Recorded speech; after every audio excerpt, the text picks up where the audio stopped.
I'm Borna. I'm majoring in history. My name is Cassidy, and I'm majoring in criminology. I'm Alexander Hutchins, and I'm a history major. Hi, I'm Reese Wong, and I'm majoring in English.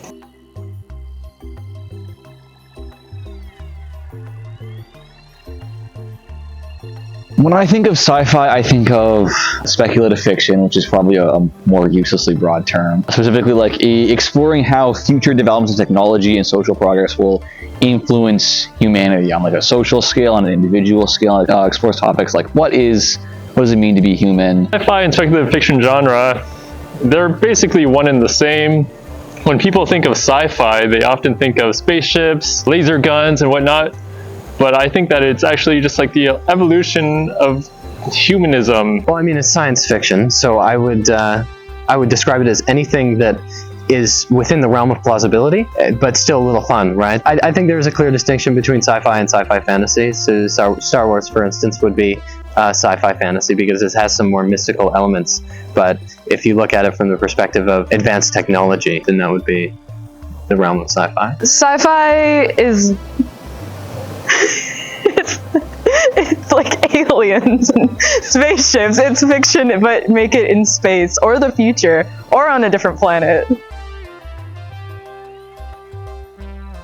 I really enjoyed Ender's Game and the Ender's Game series. It's set on Earth, and it follows sort of the historical path of Earth, though an alien invasion happened in like the 50s, I believe, and it sort of made everyone unite against this alien threat that could happen.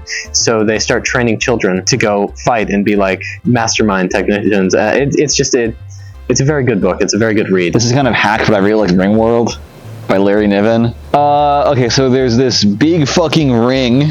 Can I swear in this? There's a big ring around a star somewhere fucked off, far away, and the protagonists are just this like motley crew, sort of poorly written characters who just go and kind of fuck around on the ring for like $4. I really like the Star Trek remake because I have a reason, because I used to watch it with my aunt a lot.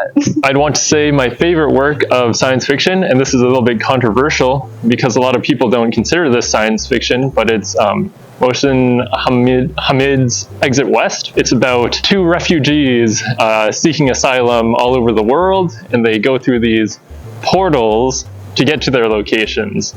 Now, a lot of people think that it's science fiction because of these magical portals that teleport them around, but perhaps what is more science fiction about it is the evolution of human nature. I also like Interstellar.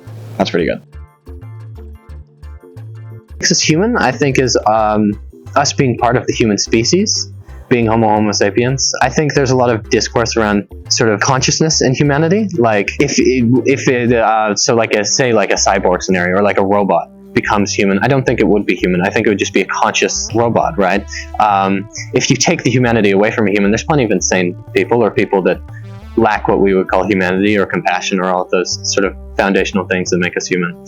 But I would say as a species, to be human is to be part of the human species. Yeah. For me, I often look at it from a biological perspective. There's all the parts of me, and all these parts come together to make me human. You think of that boat question. When you start replacing parts of a boat, how long does it take before that is no longer the same boat? When you compare that to a human, I think that there's main components of a human, the brain, the heart, and I'd like to say the arms, because it's what you do in your life that makes you human. I don't know. I don't think there's any one particular way to be human. I don't think there's a way you can just, like take a person and make them no longer a human, you know? There's just that innate humanity, goodness in all of us. This is also kind of hack, but I think love is a core component of what it means to be human. Just like connection, socializing, being with other people, understanding other people, connecting in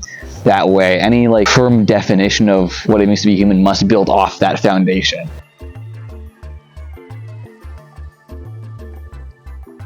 I'm not psyched about it. I don't think it's gonna be great. I see the future as being positive. I might be an optimist, but I think that together as a race, we're going to do good things. Kind of a pessimist. So, like, I'm thinking kind of cyberpunk, just like technology leverage to maintain power and enhance power at the expense of people who don't have power, e.g., basically everybody. Although I do think there's a lot of interesting possibilities with AI and genetic engineering. Idealistically, like I imagine like a solar punk collective world where maybe we don't kill each other. Maybe we lean towards green energy, stuff like that. I would like to see that. I'm not crazy into the idea of space travel. I don't think we really need to go up there, but it's definitely something that's going on right now, and we'll see how that goes. But I would like to see a future in the sci-fi realm of things as a future where we sort of create a world where everyone can live and function happily.